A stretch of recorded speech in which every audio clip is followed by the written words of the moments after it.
When I was dating, I would ask my friends how they met their significant other. And they would often converge on the same kind of story. They would say, well, we met at a conference, at a class, at a Shabbat dinner, and we were introduced. And then they would normally say something like this. They would say, and we hit it off, and the rest is history. That was disappointing for me because I want to know how to start a relationship. So what does that mean? And the rest is history. It's so vague. How does one hit it off? And I think that a genesis of a relationship has to be spontaneous, and it can't be whittled down into some specific mathematical formula. And that insight is actually given to us by the Haggadah on Pesach. The Haggadah talks about these brilliant scholars that were talking all night to one another about the genesis of our national relationship with God when we were freed from slaves in Egypt. Wouldn't it be amazing to be a fly on the wall at that Seder night?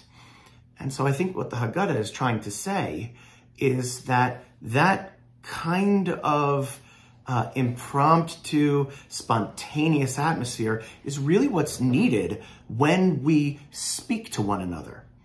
The Seder can often be a night filled with expectations, and we often come to the table with expectations, with a lot of svarim, a lot of books, with our own insights and chidushim to share with one another, with divrei Torah that can be placed in a little box and tied into a little bow.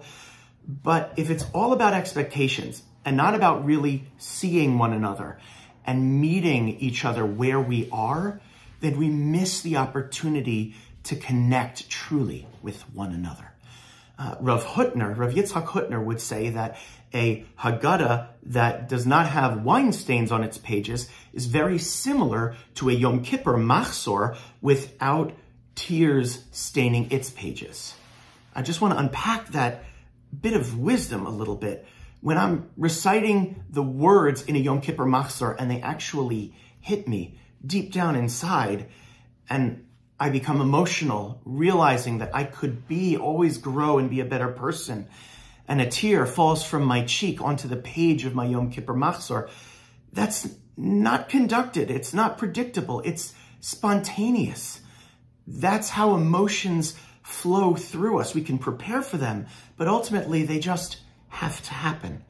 The same thing can happen at a Passover Seder, where I'm engaged in a philosophical discussion about freedom with one person, and then I'm distracted by my son who wants to learn about the plague of Barad, the plague of hail that ravaged Egypt. And so I'm gesticulating and animated and moving, and my hand accidentally knocks over a kos yayin, and I spill a little bit of wine on the table and on the Haggadah.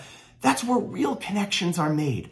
That's where we really explore our past to build on our past into the future with one another and with each other without being smothered by expectations. And this year might be different than other years because our Haggadot might be stained with wine stains, but as well with tear stains as we speak with one another about the hostages in Gaza that have yet to be free, as we talk with one another and console each other or process the tragic war that Israel is fighting against Hamas.